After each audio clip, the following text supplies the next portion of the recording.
Ok, ya está grabando. No, la próxima vez pones una nota de voz y listo, ya se acabó. Te hablamos de esta vaina en otro lado. Mira, mira, ¿quieres hacer entonces el resumen de lo que conversamos en la clase, de lo que conversamos en el último encuentro? Ok, este, yo había comenzado haciendo una nota en torno al príncipe y sus interpretaciones, ¿no? Pues al fin y al cabo no se dijo, pero está ya por supuesto es que estamos entre una de las obras fundamentales más relevantes que se conocen de la historia política de por lo menos Occidente claramente. Y no deja de salir Moderna. una y mil veces las interpretaciones que se han hecho de esa obra, ¿no? Entonces pesa sobre él también aparte esa lectura tan famosa que hasta que ha generado ese término de lo maquiavélico, de herencia muy cristiana, muy católica, hay que decirlo, primero los jesuitas, luego los protestantes, de tener al príncipe como un manual oportunista, hipócrita, que solo muestra cómo mantenerse, cómo obtener y mantener el poder, y también hacía el matiz con otra reinterpretación que lo rescata y lo pondría como contraposición de lecturas grandes, aunque hay un poco más de matices que hacer de acuerdo a los siglos, de que leería al príncipe como un tratado menor con poco valor político y teórico realmente, en tanto el núcleo, aunque el núcleo sí creo que está en los discursos, ciertamente, pero digamos que leería al príncipe simplemente como un ejercicio de ironía y de sátira de un republicano genio que, que en última instancia habría que simplemente dejar de lado porque no tiene ningún valor teórico de fondo, en tanto solo en los discursos habría Ajá, una lectura real para ahí, de Maquiavelo. Sí. ajá, para ahí, para hacer dos matices nada más.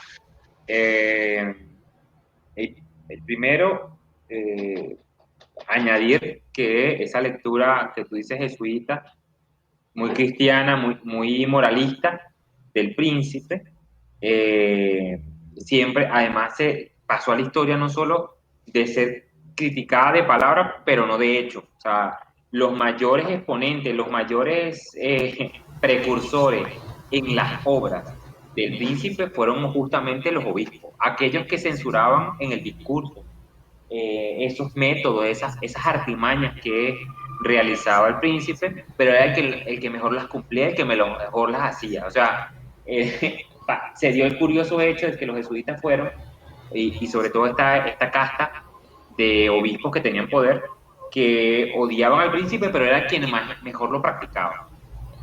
Y segundo, matizar la idea de poder. Yo creo que no existe el sustantivo el poder dentro de esta obra. Yo diría, yo me inclinaría, pero ya creo que le estoy dando un viso de lectura, me inclinaría por decir cómo sostener una tiranía. Pero digamos que cómo sostener el poder político, el poder dentro de la institución política para no, porque me parece, y yo creo, la confirmación la va a dar la lectura, creo que no recuerdo el poder como sustantivo en abstracto, en donde tengamos una idea, sí, de poder más allá de las expresiones del mismo. Entonces, matizando justamente esto, pero esto fue parte de la discusión que teníamos en esta lectura que estamos haciendo línea por línea del príncipe como sí, como obra, como la obra, el paradigma de la obra política, de la ciencia política en la modernidad. Ajá, Sí, no, continúa con el... estoy sustancialmente de acuerdo con eso. Sin duda no hay el poder para mí tampoco en el príncipe. No, voy a conectar rapidito eso con justamente uno de los problemas que habíamos dejado era justamente el tema del poder y su relación con la dominación en la obra, ¿no? Eh, Enganchado con esta lectura republicana, si se dejaba, digamos, abierta esa tensión, si simplemente se puede leer como un tratado que desnuda el poder para superarlo, y yo daba el matiz de que sí, creo que hay un desnudamiento del poder, porque hay una apertura a una lectura de quien quiera comprender el poder, por lo tanto hay una ruptura con ese secreto, ese arcano del poder, pero creo que esa ruptura no necesariamente desnuda para superar la dominación, sino que busca mostrarlo como parte de algo relativo al ejercicio de la política. Lo que diría es que puedo pensarlo de la siguiente manera. Para Maquiavelo parece haber, y habría que, estos son hipótesis, ¿no? Que hay que confirmar con la lectura, ¿no? La política sería algo relativo al poder, yo diría en tanto energía. Y lo que mi matiz sería, y creo que ahí es donde, por ejemplo, la lectura de Spinoza, que también se nombró, yo no la incluiría plenamente, pero al final creo que Spinoza tiene el mismo carácter anómalo y monstruoso que hay en Maquiavelo, es decir, que no se insertan fácilmente en ninguna línea de lectura preponderante de la modernidad. La política para Maquiavelo no se puede desligar de los gestos del poder. Y hay ciertos gestos del poder que no agotan el poder, pero creo que son gestos enlazados a él, como la totalización, la aplicación de fuerza, la instrumentalidad, el comando, que la política, digamos, introduciría dentro de su semántica, en tanto que, entendida como energía, esta lo que hace es generar siempre conflictos por medio del deseo, o sea, que es otra parte central de la idea política del Maquiavelo y de su antropología, que ese deseo lo lee él como una vocación de proyección en el mundo, ¿no? Hay un componente de exterioridad en el poder. Y, y creo que en ese sentido Maquiavelo no simplemente leería la relación de poder articulado a ciertos gestos que se traducen en dominación como un simple gesto de desnudar para superar, sino que creo que hay una forma de enlace que él cree que no se puede, de la que no se puede prescindir. Eh, lo que diría es que Yo para cata... matizar con, por Ok, ejemplo, las ok. lecturas clásicas, porque las lecturas clásicas del poder, eh, que serían las lecturas de un pensamiento, y aquí estaría pensando más o menos en la figura de Hobbes como paradigmático, un pensamiento de la política que estaría basado en la exclusión de todo lo que no pertenece a un pacto soberano, y que se podría entender como una especie de dejación del poder, es decir, una entrega del poder a un poder, entendido como una sustantivación. En ese sentido, creo que Maquiavelo no es un político moderno en lo absoluto. Ese problema, que es el propio de la hegemonía, no sería el problema de Maquiavelo.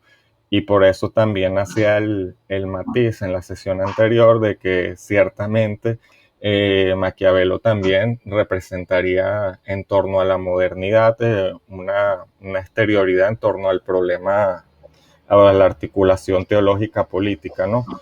En tanto que te estaría diciendo aquí resumidamente que toda teología política sería un artificio de la hegemonía. Eh, por lo tanto, en última instancia, sí, la política del Maquiavelo no se puede leer simplemente como un recurso del poder, pero tampoco creo que en Maquiavelo simplemente se lea el poder en términos eh, netamente positivos. Creo que Maquiavelo, en tanto el poder está relacionado a la energía y al deseo, entiende que es una cuestión que se resuelve en última instancia en la práctica, pero que puede ir tanto para la dominación como para la libertad. O sea, creo que esa es mi apuesta de lectura, por lo cual ni la lectura, digamos, republicana limpia, que se mueve contra el antimaquiavelismo, ni la lectura que lea Maquiavelo como el primer artífice del mal en la política y lo moralizan y lo condenan, serían suficientes en un primer momento. Este, también habíamos comentado la otra lectura, que sería la de Herrera y Gramsci, pero creo que, que, que ya usted la deshizo cuando yo le sugerí en una lectura rápida que se podía leer El Príncipe como un proyecto político de creación de un nuevo príncipe con el fin para un fin práctico, diría yo, de liberar Italia de los bárbaros. Esto yo me estaba apoyando en el capítulo, en el último capítulo, y usted enseguida me mandó un repaso de una serie de problemas con una lectura historicista que creo que es muy gramsciana y que son totalmente válidos, a no apresurarnos a leer en, en Maquiavelo un En esa articulador clave. ya de una razón de Estado en función de un Estado-nación que entorpecería muy profundo, entorpecería una lectura del príncipe y la condicionaría de una manera bastante anacrónica y problemática, ¿no? Diría que sí, que justamente esto es un problema gramsciano, que justamente agarra y lee El Príncipe desde la cárcel y lo lee algo así como que la burguesía italiana falló en realizar el proyecto Maquiavelo, que era establecer un nuevo príncipe para articular un Estado-nación, y que ahora, según la lectura de Gramsci, textual, aunque es muy interesante, Gramsci me parece un autor fundamental, pero creo que hoy en día la Somos. lectura sin duda es bastante cuestionable. Sería ahora la oportunidad del proletario, a partir del partido, articular un nuevo príncipe que sería el encargado de construir la, la, el Estado-Nación. Creo que sí, esa lectura del príncipe es problemática. También habíamos tocado la idea de Para ahí, la... para ahí. Sí, Para ahí que me interesa comentarte, comentarte ahí algo. Yo creo que sí hay, de alguna manera, hay algo de eso en la obra. O sea, no estoy diciendo que, o no estaría diciendo de alguna manera que, no, estás loco, eso no lo podría tener en mente Maquiavelo. Fíjate que eso se presta para muchas cosas. O sea, bueno, ahí vendría la forma de adular, ¿no? De ir construyendo, ir tejiendo. Además muy redentora, ¿no? Esta idea de vamos a crear un príncipe salvador que unifique, ¿no? sí. Que en el fondo muy de la vanguardia, sí, muy del siglo XX, ¿no? Muy todavía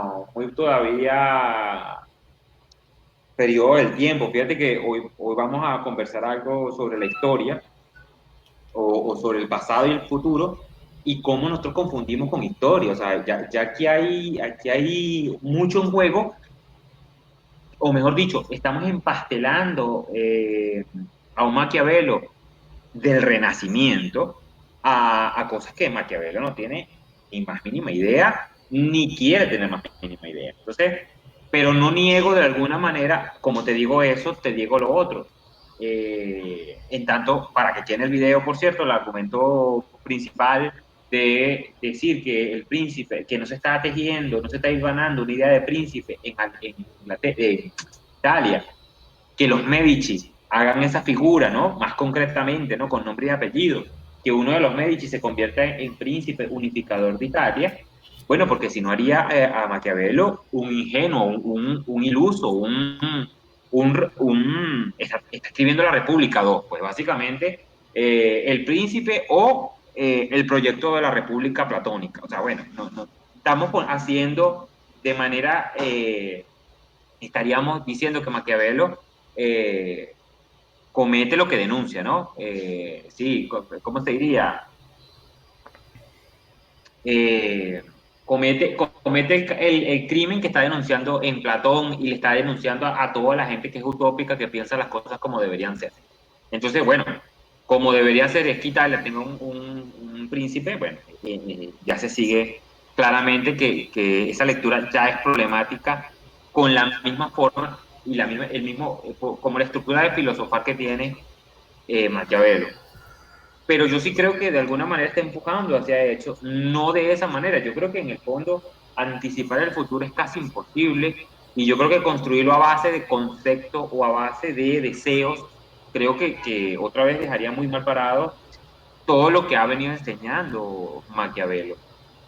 Pero sí hay algo de eso. Yo creo que de alguna manera hay un dolor. En ese último capítulo se escucha todavía el desgarramiento, ese dolor casi que de entrañas, ¿no? Casi patético de Maquiavelo diciendo que desgracia, los italianos no hemos tenido la capacidad, somos unos pobres imbéciles que no hemos tenido la capacidad de tener la gloria que pudo haber tenido España o Francia, que hoy nos someten y nos dejan a su placer y por culpa nuestra.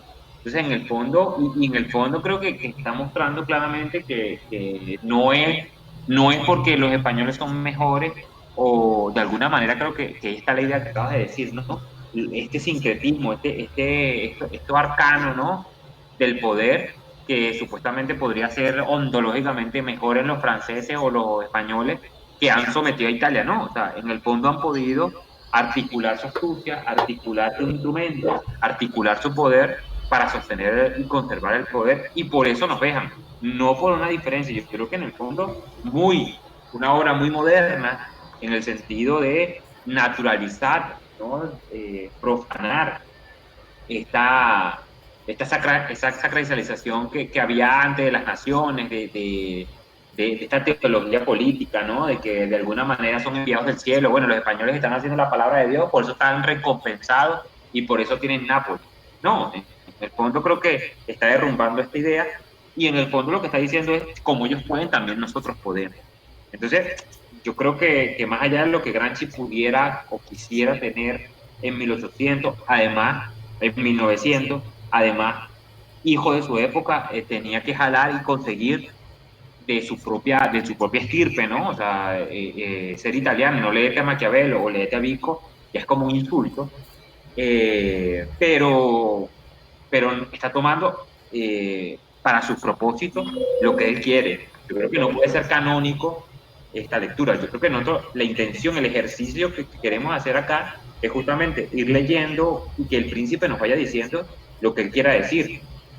Tratar de ser lo más objetivo posible, preciso para comprender qué es lo que hay ahí.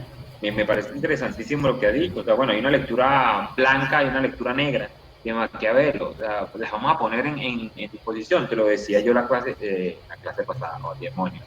La sesión pasada, bueno, de alguna manera, esta idea de blanca, sí, de hacer el cuello blanco, de blancarizar a Maquiavelo, era una misión que había que hacer en 1900, ¿no? En 1900, ¿no? En 1990, con la traducción que estamos usando. De alguna manera tenía algo de sentido porque la oscura está ganando, pero hoy que tenemos ya un poquito más de dos dedos de frente, que hay eh, mucha bibliografía, mucha discusión, mucho que correr, yo creo que esta lectura ya no se sostiene. Y creo que una de las ventajas de poder leer a Maquiavelo en 2020, en esta época de suma excepción, de excepcionalidad, de arcano, de amenazas inminentes, invisibles, de virus, de síntomas, de personas que tienen el virus pero no lo saben, ¿no? ¿Cómo se llama cuando la persona asintomático? Asintomáticos. Exacto. O sea, en esta época en donde supuestamente puedes incluso tener un virus que ni siquiera tú sabes que tienes un virus, ni se expresa tú y cuál te lo tienes, chico, y vete para acá. Creo que es elemental llegar a esta época, llegar a este momento para leer a Maquiavelo ya en esta altura. Yo creo que también hijos de nuestra propia época tenemos que tener la capacidad de discernir entre todas estas lecturas que ya tú muy bien los has dicho, para poder acercarnos a Maquiavelo de otra manera. Más aún en este entorno. Fíjate bien, sigue haciendo el resumen. Sí, voy a añadir un matiz que creo que también es algo que discutimos, que me parece importante justamente hacer o poner como mostrar esta discordancia con esas lecturas del principio del siglo XX, porque, y este es un énfasis mío, que ya le he hecho varias movidas de ligar la idea de hegemonía con teología política. eh, Creo que lo que nos permitiría sacar, o por lo menos permitir que a partir de la lectura de Maquiavelo una fuga de esa tradición moderna que al final fue la que ganó, ¿no? Porque la apuesta de Maquiavelo no fue la que prosperó. Eh, Esa lectura, digamos, entre esa tensión de entender el problema del poder y de la articulación política, voy a ponerlo, esas tensiones entre representación, decisión, tradición, progreso, que entrarían, que yo diría que irían desde Hobbes y terminarían en Hegel, por hacer así un arco violento y caricaturesco.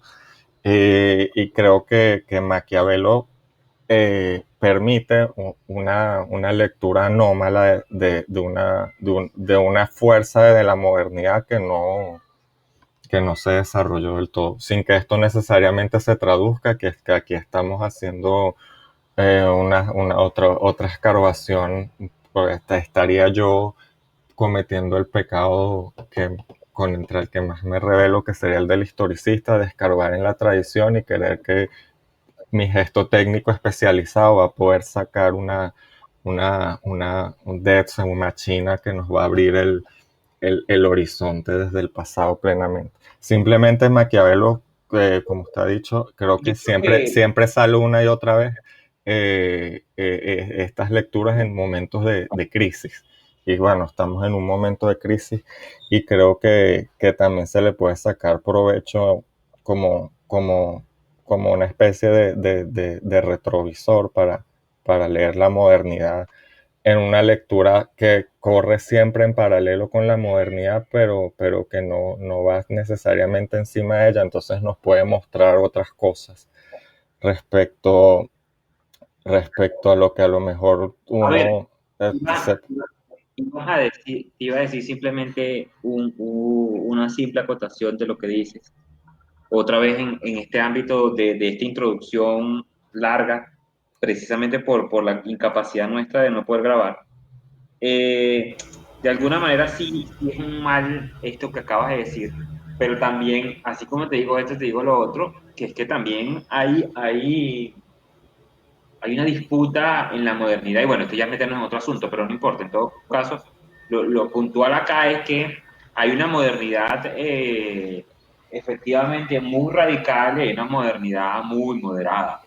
También me parece y de alguna manera una estuvo patrocinada y de ahí su victoria, o de ahí su imposición del debate, la discusión.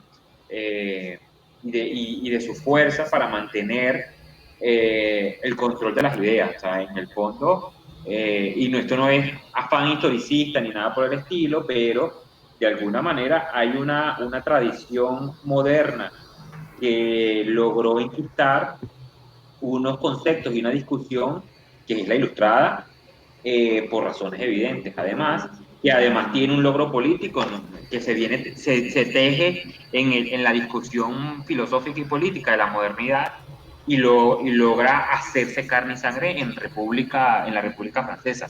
Pero cuidado porque en el fondo sí hay una corriente subterránea que no fue atendida y bueno, tenemos exponentes además sumamente, pero subversivos, ¿no? O sea, no hay, no hay que sorprenderse que el debate con Spinoza no se dio.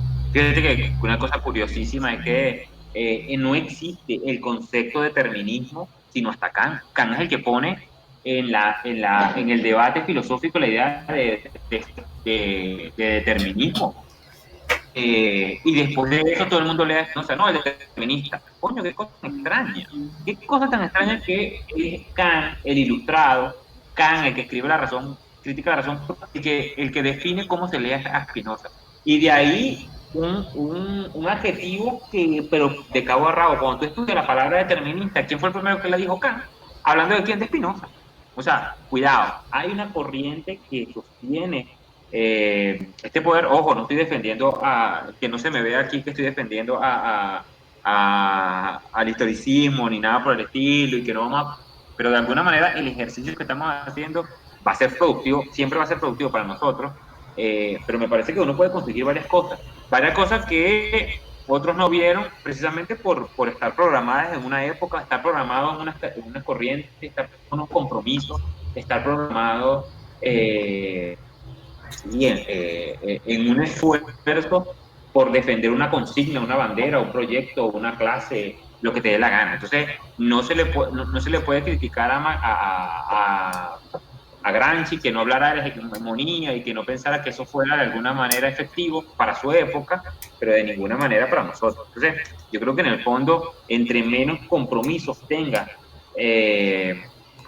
más capacidad tienes tú para leer. Y yo creo que de alguna manera esas cosas, eso se premia o eso se ve como resultado de la discusión del final, precisamente porque al principio no estabas determinado por esas cosas. Yo creo que una de las grandes limitantes que tiene la filosofía medieval no es lo que filosofaba, sino simplemente que ya de por sí ya tenía la conclusión hecha. O sea, había unos parámetros, había unas cosas que tenía que aceptar, otras que tenía que desdecir y otras que tenía que suponer que estaba amarrado de fuerza. Y con todo es una fuerza muy importante y hay un grueso y hay un músculo increíble en la filosofía escolástica y medieval. Pero en el fondo toda está comprometida desde el inicio. O sea, desde la página 1 ya sabes para dónde va. Y yo creo que en la época moderna hay varios pensadores que son libres pensadores en el buen sentido de la palabra, que te dan una corriente que es muy subversiva y que en el fondo no fueron escuchados o fueron escuchados a media o fueron totalmente tergiversados. A ver, yo estoy leyendo ahorita de una persona que tiene mucho, además no es ningún imbécil, comparando las fuentes de Rousseau en Spinoza. O sea, Rousseau es espinociano pues, para esa persona. Y tú dices, marico, ¿cómo a ti se te ocurre decir que Rousseau fuese espinociano? No es que él dice que el hombre es bueno. Ah, bueno. Ah, bueno, ya se ve, ya estamos clarísimos que no leíste nunca a Spinoza, por eso es que lo dice. Entonces, de alguna manera se ha impuesto, o sea, que esa persona hoy en el siglo XX, en el siglo XXI, pueda seguir sosteniendo esto, quiere decir que hay demasiadas camisas de fuerza y hay de alguna manera una imposición de un debate, una imposición de unas lecturas y que ha abandonado y ha dejado. O sea, no es casualidad que no se leyó el libro 3 y el libro 4 de la ética, no es casualidad que la ciencia nueva no se leyó, no es casualidad que el príncipe terminó siendo maquiavélico y no se leyó los exclusos de la primera época de Tito Livio. O sea, a ver, creo que en el fondo hay mucho.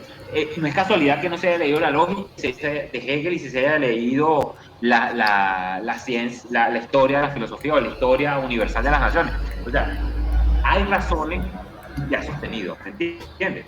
Sí, sí, yo añadiría, y por eso yo no simplemente, pero estoy de acuerdo, el matiz sería que mi continuo llamamiento a las interpretaciones es que creo que las interpretaciones, o sea, que no, nosotros no podemos tampoco aquí llegar justamente remarcar esa falta de ingenuidad ante abordar una obra cuyas diversas Claro, interpretaciones han tenido efectos, que son efectos que claro. llegan a la lectura que vamos a hacer hoy en día y con los que hay que lidiar. No se trata simplemente de despejar o rechazar o ridiculizar, simplemente de tenerlos en cuenta y de resto también totalmente de acuerdo. Aquí solo los voy a dejar como dos referentes. Está Jonathan Israel, que esa corriente subterránea la llama la ilustración radical, y está la Uh -huh. lectura de finales del siglo XX con bastantes que matices franceses, ¿no? Que eso, y esto luego para fastidiarnos, esa corriente subterránea del materialismo que Ujú. famosamente nombró Althusser, ¿no? Que ha tenido muchas derivaciones, pero Claro, creo que más allá del cumplimiento del pensamiento de Althusser, creo que lo que a mí me interesa es que justamente ahí creo que acertó en detectar justamente lo que usted dice, un núcleo mucho más radical de leer y que abre otras posibilidades de lectura de la política. Una idea que también quedó como hipótesis, eh, esta idea de los principados o de la articulación del principado como gobierno de, que siempre viene de afuera, ¿no? Eh, exacto. que yo En la dejé medida como de ser obviamente, derecho internacional, ¿no? O sea, sí, entendiendo al Estado como la articulación final de un reino, ¿no? De establecer orden institucional dentro de una nación, dentro de una república.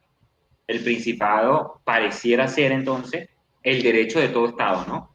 El derecho de todo Estado de hacer la guerra, el derecho de todo Estado de hacer la guerra con otro Estado y de conquistar otro Estado. Entonces el principado sería una figura meramente política, primero que nada, porque le corresponde a lo único de lo cual puede disponer, discurrir, ¿cómo se diría? La palabra técnica sería, eh, sí, administrar, la administración del reino. El reino no es un gobierno, ¿no? La administración del reino es la conquista foránea. Por eso el principado, para mí, luego lo confirmaremos con la lectura, pero para mí pareciera ser todo principado una conquista externa, foránea.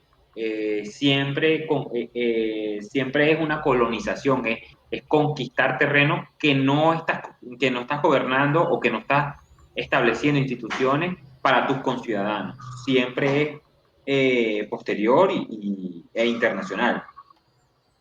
sí, yo ahí fíjate, las notas que dejé junto a esa idea justamente me resonó, ¿no? Y puse justamente el príncipe como soberano, aquí obviamente muy entrecomillado, porque la idea de soberano Sí, no creo que se pueda otra vez trasladar un concepto que tenemos muy naturalizado y que tiene una tradición que creo que no es necesariamente la de Maquiavelo en Maquiavelo, que justamente sería uno de los problemas con esa lectura de liberar a Italia con una idea de unidad, que te estaría insertando una idea de soberanía que no hay. Y la otra idea que marqué, que quizá, que es la que me interesaría también dejar ahí con esa hipótesis que planteo, es el principado y en su relación con el poder como exterioridad. Y esto también repensando lo que me dijo, la idea de la exterioridad del poder y la dominación versus la idea claro. Bueno, de la yo creo libertad que y en el capítulo uno vamos a ponernos porque la primera línea nos va a ayudar a esto y sí. tengo varios comentarios que agregar. En el capítulo Eh, uno creo que esta discusión creo que puede, o sea, vamos a ahondar en esa discusión justamente en la primera línea del capítulo uno. sí. Pero, o sea, por eso te digo, continúa con el resumen de la introducción y de la De dedicatoria. la dedicatoria, y creo que de la dedicatoria de los primeros pasajes rescatamos, creo que esto se puede resumir fácilmente en la idea de que ya hay presente el énfasis de Maquiavelo en enfocarse en la acción, y es enfocarse en la acción a partir de una combinación de la experiencia de los modernos y una revisión de la tradición, ¿no? Que tú reseñaste con la frase de la historia como pedagogía, que creo que resume muy bien este gesto muy característico de Maquiavelo. El otro punto que resaltamos fue en la parte final de esa dedicatoria, Maquiavelo usa una imagen, ¿no? Una imagen de, del diseño de un paisaje y yo resalté ahí la idea de cómo Maquiavelo introduce una idea que a mí me llamó la atención porque es una idea muy, muy propia, un orgullo también, y es muy común de la Italia de esa época, ¿no? Que fue el descubrimiento de la perspectiva y el perspectivismo, ¿no? Que era algo bastante extendido en esa península.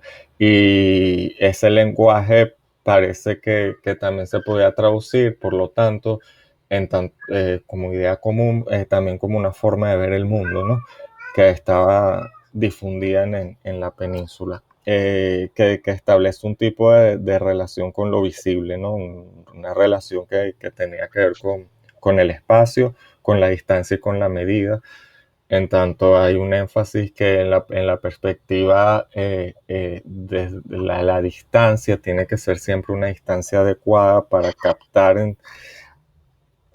efectivamente el objeto.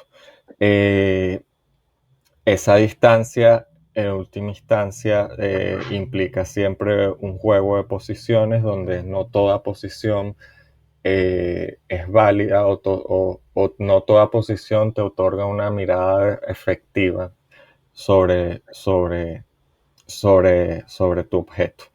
Eh, Haciendo un matiz, me acordé que discurrimos un poco sobre la idea de paisaje en la traducción, que en las traducciones en español decían paisaje, en la traducción que estamos tratando de Herrera decía país.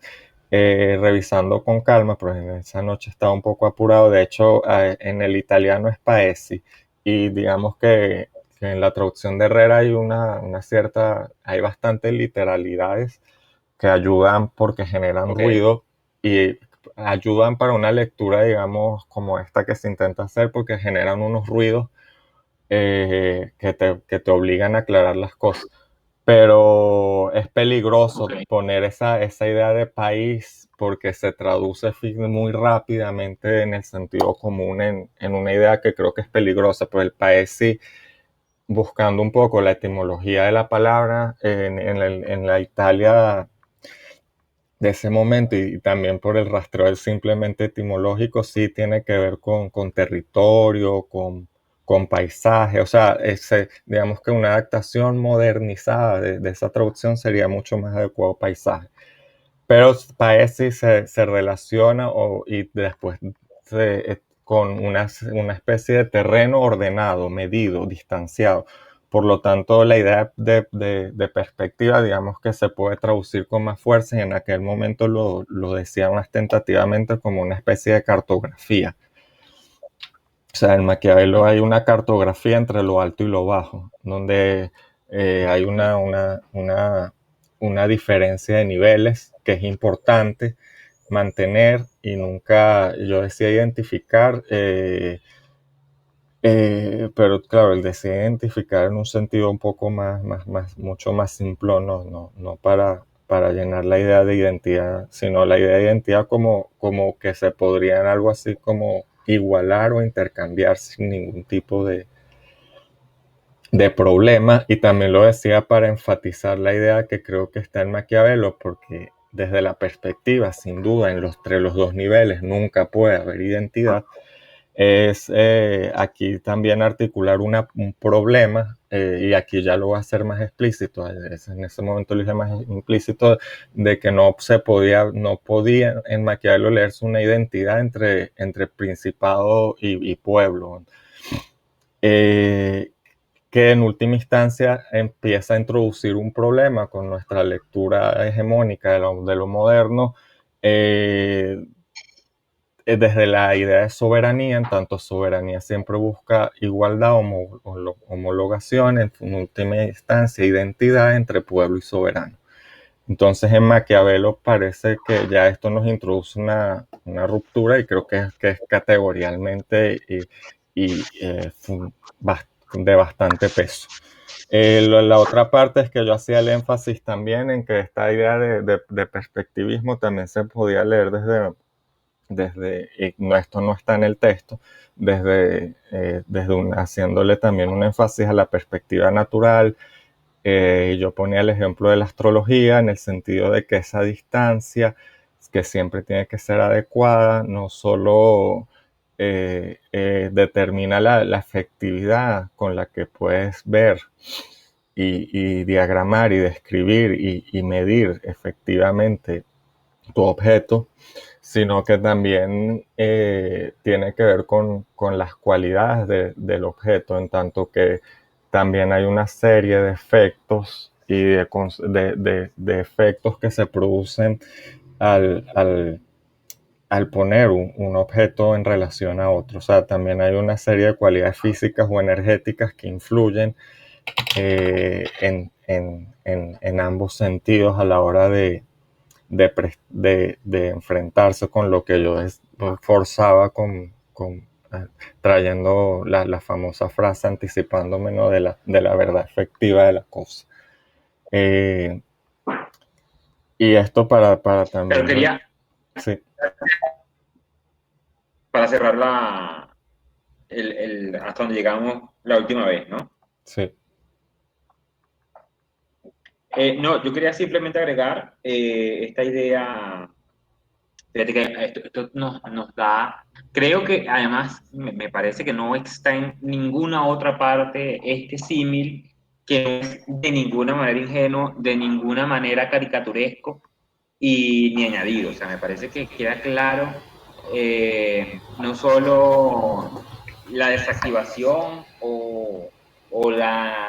sí, la disolución por completo del populismo, en tanto creerse que el pueblo es el gobernante es el pueblo. Me parece que yo soy Chávez, ¿no? El pueblo es el Chávez, Chávez es el pueblo. Efectivamente, imposible.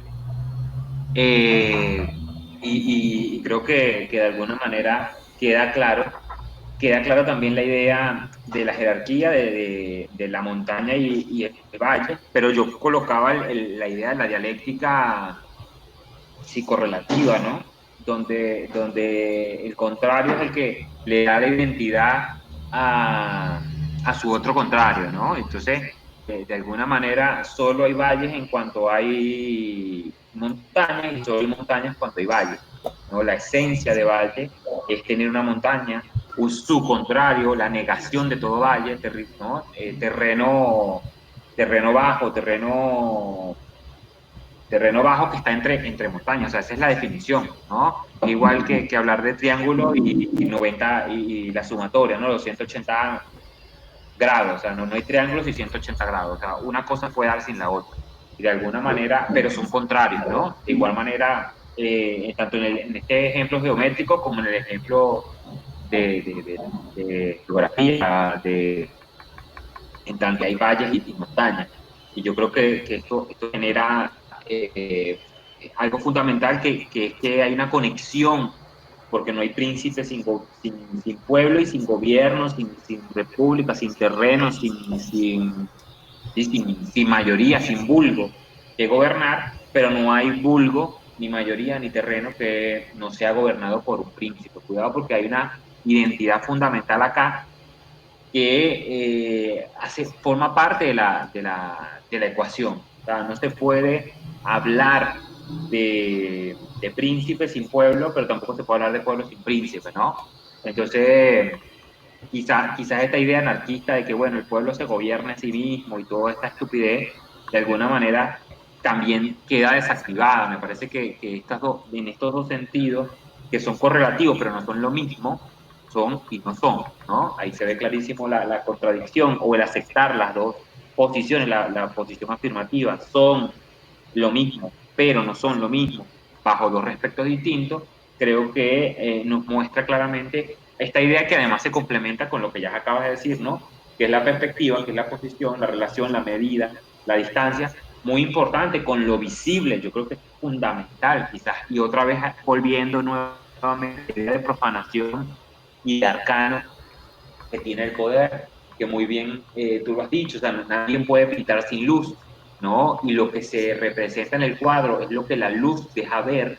Creo que otra vez vuelve esta idea que es muy importante, que es fundamental no solo para la ciencia, sino para la discusión, que es justamente aquello que se manifiesta, aquello que se me aparece, aquello que se muestra tal cual es y que no es tal cual es si no está en el cuadro. O sea, en el fondo, la influencia es la que está en el cuadro, que te lo muestra bellamente, ¿no? Que es otro de los conceptos que no has agregado, pero que está dentro, muy de la época, muy de la época renacentista, sobre todo la idea del arte bello, ¿no? De las bellas artes que lamentablemente nosotros tenemos que añadirle el activo bello porque no podemos entender arte o el arte que era tecnología, era tecné, toma un segundo nivel, un nivel más alto, ¿no? Entonces, al fin y al cabo, el objeto sigue siendo el objeto, pero el objeto solo es vinculado, solo puede ser comprendido, solo puede ser considerado, solo puede ser contemplado, es en el lienzo que ha pintado el artista, ¿no? El artífice de la obra. Entonces, en el fondo, la influencia es la de que está en el cuadro y no el contemplar la montaña, que bueno, puede haber lluvia, puede haber barro, puede haber un terremoto y la cava. Más allá de la montaña o el valle, como lo quieras dibujar, al fin y al cabo la influencia la tienes justamente como la concibas, como la pinta el pintor. Y yo creo que esto es clave porque ya nos está diciendo muchísimas cosas, en buena medida esta idea objetiva, que me parece que, o esta idea filosófica, dialéctica, que hay de la correlación, pero además la idea de proporción, de distancia, que muestra, que quiere mostrar lo visible, ¿no? Que quiere mostrar aquello que se ha hecho luz, ¿no? Hace unos días veía la idea de dio a luz. Bueno, dar a luz, ¿qué significa? Bueno, que aquello que estaba oculto nazca, que aquello que estaba adentro salga, se haga realidad, se haga exterioridad, ¿no? Se salga a la luz. Dar a luz significa que aquello que tenías adentro, que aquello que estaba en la oscuridad, que aquello que estaba en lo interno, que aquello que está enmascarado, ha salido a la luz, ¿no? O sea, ha visto luz, ¿no? Se ha mostrado, ya es patente, ya se puede comprender, ya se puede ver, ya se puede contemplar. Y yo creo que en el fondo estás poniendo en juego este símil que no es de ninguna manera añadido y que creo que está jugando con esta idea de influencia, porque en el fondo el poder que tiene la montaña para ser dibujada, para que sea digna de arte, de bella arte, tiene una majestuosidad, un poder que además lo revela frente a un valle que es su contrario, que le da más magnanimidad o le da más, sí, magnificencia, que además no es magnífico, no es perfecto, no tiene esa ínfula dorada, ese HD, esa high definition, solo se la da es en el lienzo que pinta el pintor. Entonces, a ver, creo que este juego se da en este símil y muy importante porque estamos hablando, la materia que nos reúne es la política, la materia que nos reúne es la política en la época renacentista, en la época de la modernidad, que no es cualquier cosa. Entonces yo creo que en el fondo este símil y haciendo otra vez el matiz y poniendo otra vez la debida distancia y la debida mesura, ¿no? La mediación que estamos haciendo y que muy bien tú traes acá a colación, me parece que es fundamental, fundamental porque nos muestra ya una cara de lo que pretende ser la obra o lo que pretende ser este panfleto, que en el fondo está mostrando justamente que recuerden que este panfleto que viene a continuación es el lienzo y no es la montaña ni el valle. Sí. Para cerrar, yo diría que con todo lo que has añadido, se hace claro el gesto, voy a decir, profano, que habría en la frase de Maquiavelo de señalarles la innovación de su tratado a los Medici al decirles que que para conocer bien la naturaleza de los pueblos se necesita se necesita ser príncipe, pero para conocer la de los príncipes se necesita ser popular. Y digo gesto profano porque ahí estás diciendo claramente, desnudando que el poder sí no es simplemente algo que se puede entender de acuerdo a una herencia o una lógica de ser el elegido que porta la tradición y los secretos, o que es ungido. No hay un poder que tampoco se puede no entender en términos sustancialistas, sino que no solo se correlacionan unos con otros y desde la perspectiva se necesitan uno a otro para leerse, sino que Maquiavelo ofrece novedad radical de decirnos que para leer la naturaleza del Principado es una lectura desde abajo. No es la clásica lectura del consejero, del cortesano que lee desde arriba y traduce desde arriba, sino que te estoy ofreciendo una lectura desde abajo. Y esa lectura desde abajo tiene claramente un montón de potencial profano y un montón de potencial subversivo, porque también se puede entender fácilmente como la posibilidad de todos los que están en la posición popular de comprender los mecanismos a los que están sujetos. Entonces creo que ahí también hay un gesto bastante profano en Maquiavelo, y que él vende justamente a los Medici como la novedad de su postura. Sí, yo añadiría a eso, como muy bien dices, también una idea que podemos vincular también al final de la obra. Otra vez, siempre regresando, esto sumamente inválido, porque no hemos llegado hasta allá, pero ya lo estoy trayendo, que es la idea de Italia como al revés. O sea, bueno, quizás sí hay de alguna manera un anhelo, pero que los deseos no premian. O sea, usted tiene que conquistar a la chica y usted tiene que erectarse y tiene que llevar el semen a donde corresponde, ¿verdad? O sea, hay del hecho al trecho hay una distancia muy grande y que en el fondo hay una idea de virtud que se pierde. Yo creo que en el fondo más que ese anhelo, que otra vez, si nos lo tomamos en serio, estamos diciendo entonces que Maquiavelo es platónico, pero además mostrando esta profanación que dices tú, que justamente que no hay un secreto, no hay un ser elegido.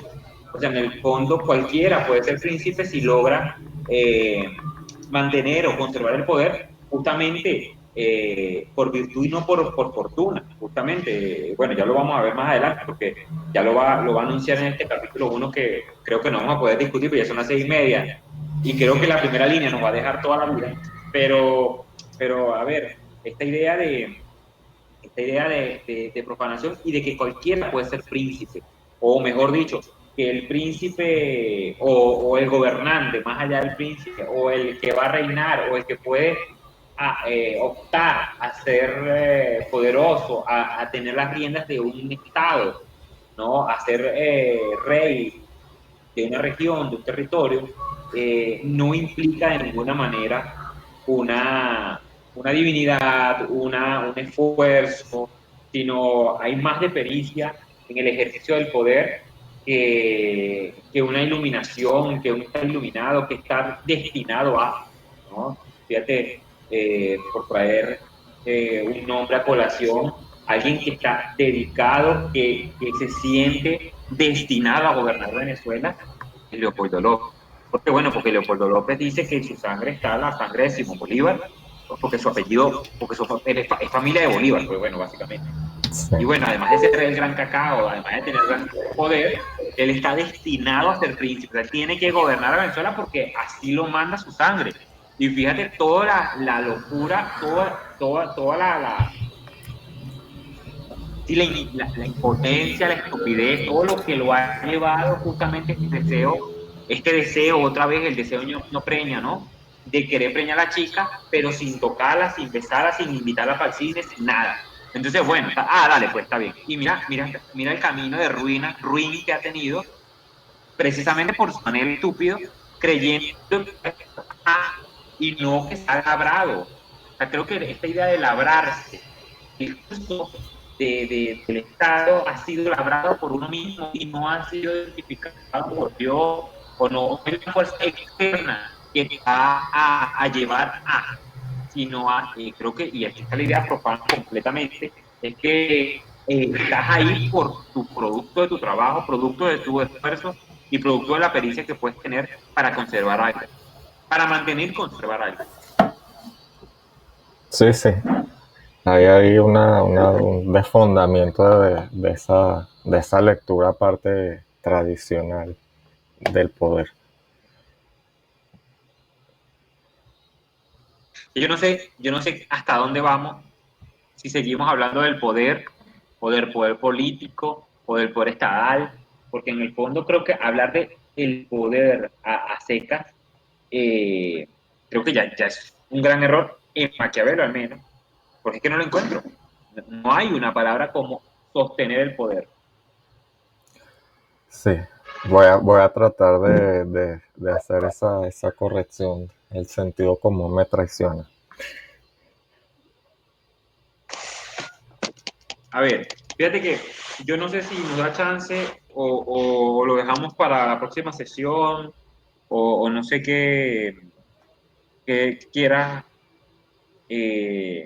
hacer, porque fíjate que ya tenemos un gran problema, un gravísimo problema en la línea uno del capítulo uno. No sé, yo no sé si lo vamos a poder terminar todo. Pero yo tenía yo hice dos cosas en este capítulo uno, que aunque es chiquito, hice una lectura general, o sea, me lo leí todo, hice una lectura general del movimiento, ese Ok, movimiento dilemático, y luego regresé a la línea uno porque sí, la línea uno es importante.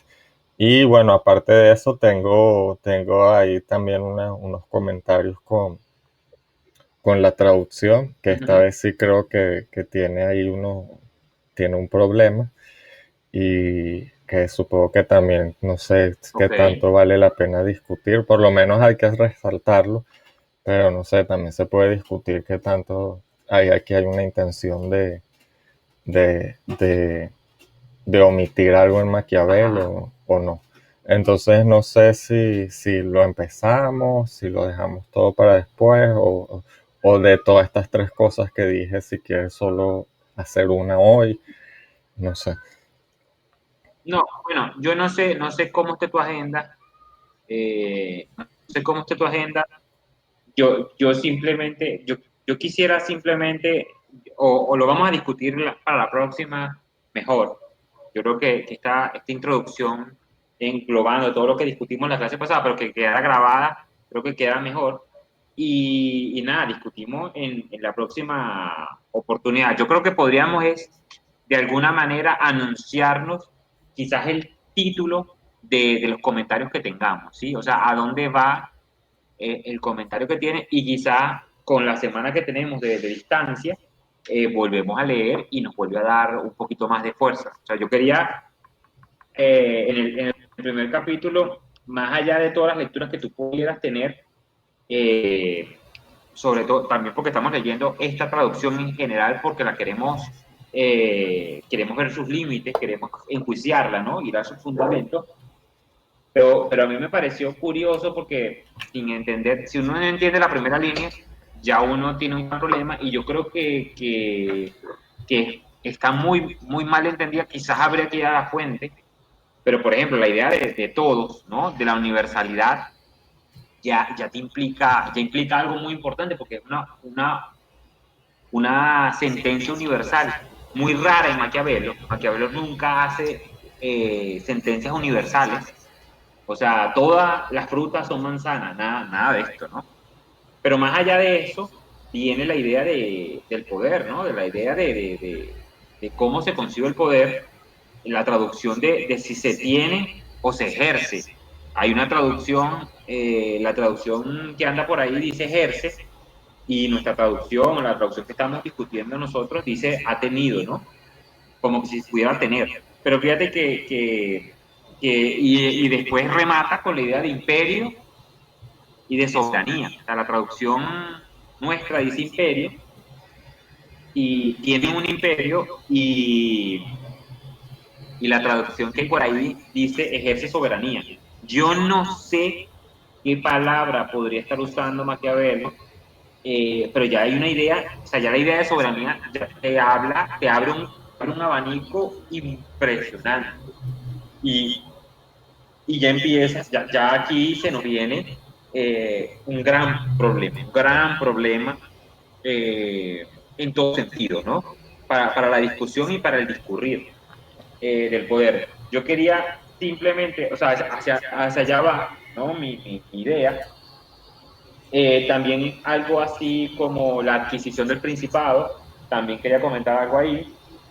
Y bueno, comentar de lo que ya te había dicho, de lo que ya te había dicho de la adquisición perdón, de la historia, de cómo se forma la conciencia con la crítica, pero tanto del pasado o mejor dicho, del porvenir y lo que pasó anteriormente, del pasado y del porvenir, que de ninguna manera dibuja una línea histórica. O sea, creo que en Maquiavelo hay temporalidad y no historia, justamente por esta idea cristiana de la historia del fin de los tiempos y del plan divino. O sea, creo que aquí hay, o sea, de aquí quería hacer varios comentarios de esto porque justamente creo que juega con esta idea cuando ejemplifica y cuando hay empeiría, ¿no?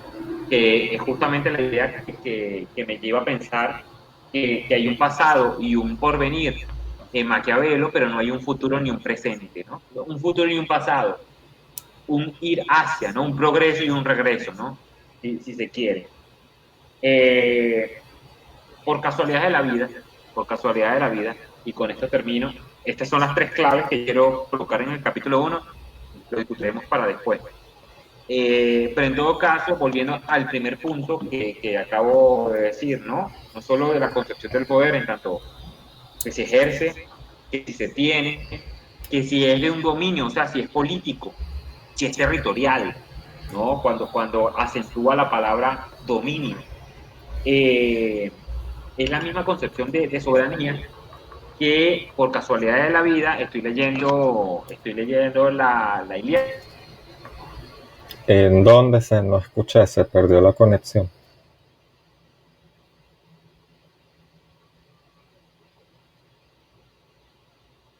Aló,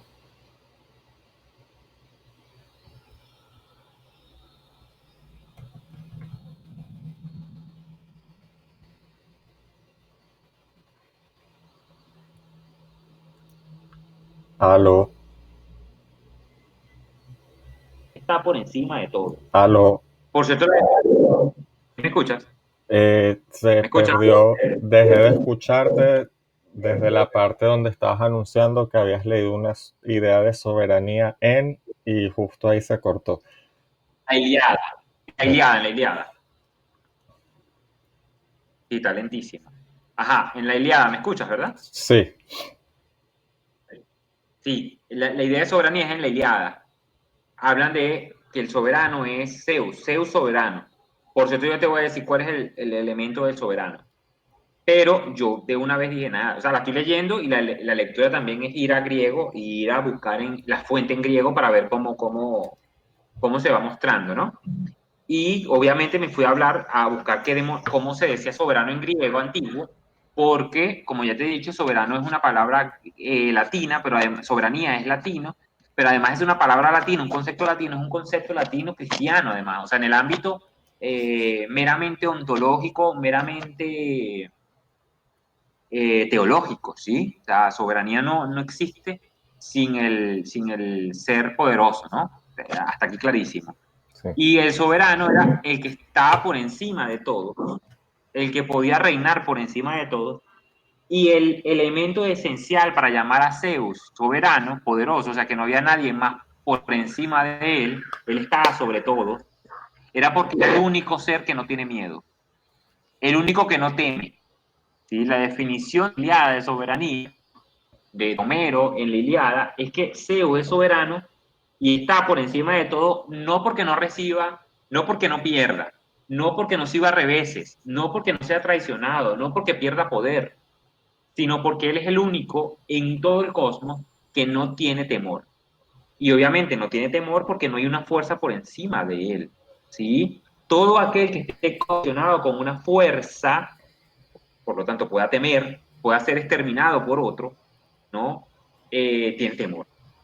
Zeus no tiene temor de nadie, a pesar de que pierde. Zeus pierde porque Zeus quiere unas cosas y no se les da. O sea, cuidado con esto. Maquina cosas, maquina artífices y a veces lo consigue, a veces no. O sea, ganaba y perdía. Cuidado con esto. Pero Zeus era soberano porque no le tenía miedo a nada y por lo tanto era un ser inaudito, un ser excepcional en todo el cosmos. Todos los demás tenían poder, tenían gobierno, estaban sobre los hombres, estaban sobre los demás, pero tenían miedo. Y tenían miedo en buena medida justamente por la idea que te acabo de decir del temor. O sea, en el fondo es una pasión lo que hace que, para el griego, en Homero, en la Iliada, cuidado con esto, en el Homero de la Iliada, el soberano es aquel que no teme, que no tiene miedo a nada. Ese único ser que puede sí, satisfacer esa definición es Zeus. Otra vez, no porque no tenga poder, no porque no pueda perder, no porque siempre la ganaba como Bob Bunny, no, sino porque era que nadie tenía más poder que él.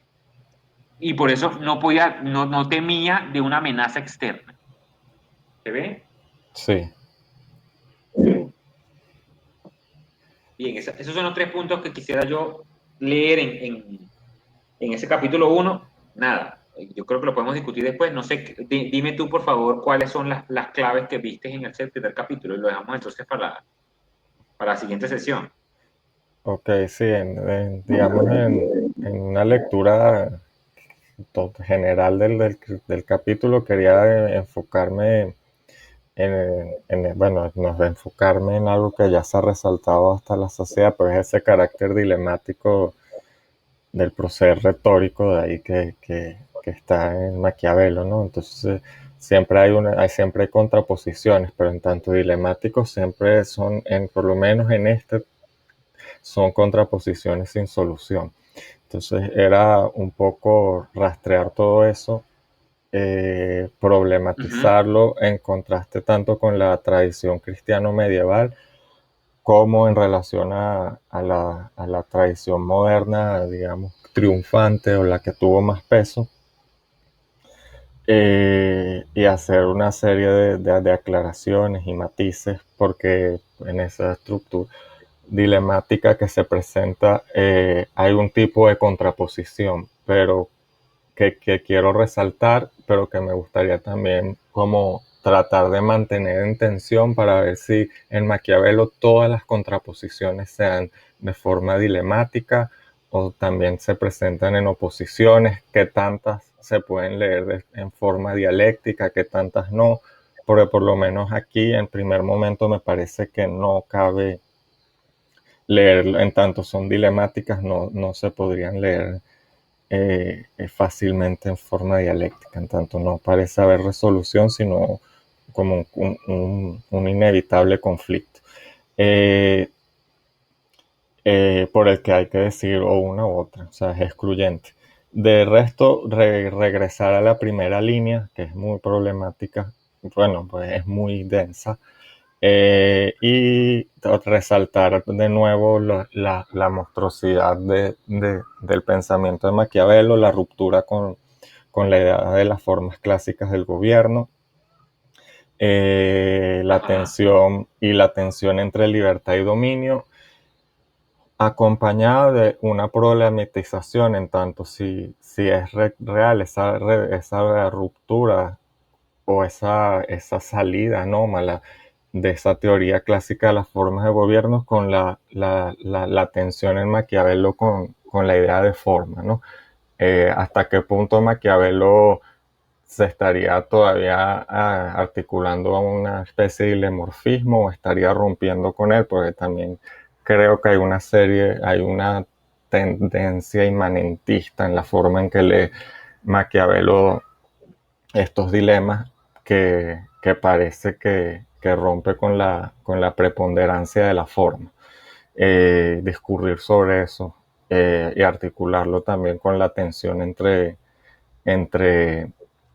entre dominación y libertad, que parece ser en este primer capítulo, en tanto términos dilemáticos, que se excluyen completamente una a otras, pero no sé si termina siendo tan limpio a lo largo de la obra, ¿no? Entonces, sobre eso hay, no sé, hay mucho que decir y más que todo también es como aproximar una lectura, unas hipótesis y ver cómo se va desarrollando. Eh, todo eso en función de la primera línea, porque la primera línea también, también creo que se puede leer desde el problema de la forma, en tanto hay un énfasis justamente en ese todo, en rearticular una lectura de que Maquiavelo ahí estaría anunciando una teoría de Estado. Entonces, como que Maquiavelo destituye la forma, pero la vuelve a instituir y la forma pura sería el Estado. Entonces, como que problematizar esa lectura y ver qué sale de ahí. De la traducción, que fue el último punto que dije, eh, respecto a lo que comentaste, yo he leído básicamente Herrera y tengo el texto fuente al lado y de vez en cuando voy cuando he conseguido cosas que me descolocan, busco también como las otras opciones en español. Pero básicamente ha sido Herrera y texto fuente. Y creo que esa primera línea es bastante literal, como repito, la traducción de Herrera es bastante pega. Creo que es bastante correcta. Entonces genera una serie de ruidos que creo que sí se pueden discutir, pero creo que están ahí.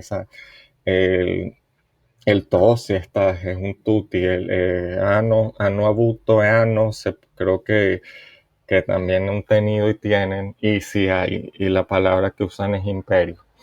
Entonces ahí es muy literal Herrera cuando dice imperio y claro, pero sí, Maquiavelo dice eso.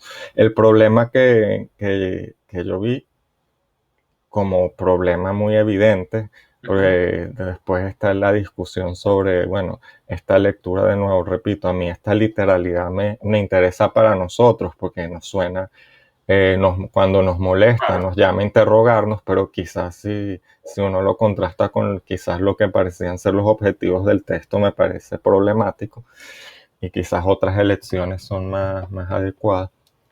Pero es en la última línea, en la última línea, en la última oración, ¿no? Que dice cuando termina cuando está terminando con ese cierre de esas dicotomías donde va dejando de lado opciones y continúa y luego abre otra opción, abre dos opciones y cierra vislumbrándonos esa particularidad de Maquiavelo que es o virtud o fortuna. Pero Herrera dice que traduce, son estos dominios así adquiridos o destinados a vivir bajo un príncipe o habituados a ser libres. Eh, cuando dice estos dominios ya está hablando obviamente de los principados nuevos, ¿no? La forma en que eso se instituye.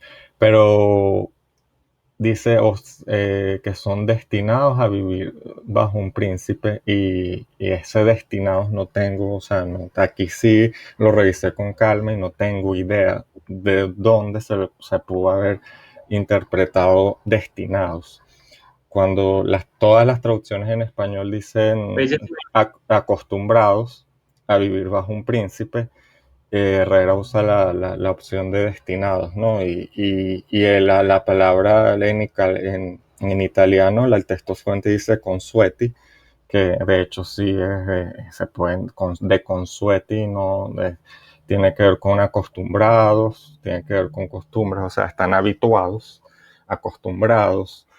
No sé de dónde hay el salto a ese destino, ¿no? Destinados a vivir bajo un príncipe. O sea, ahí no sé. Me parece muy curioso esa elección tan forzada.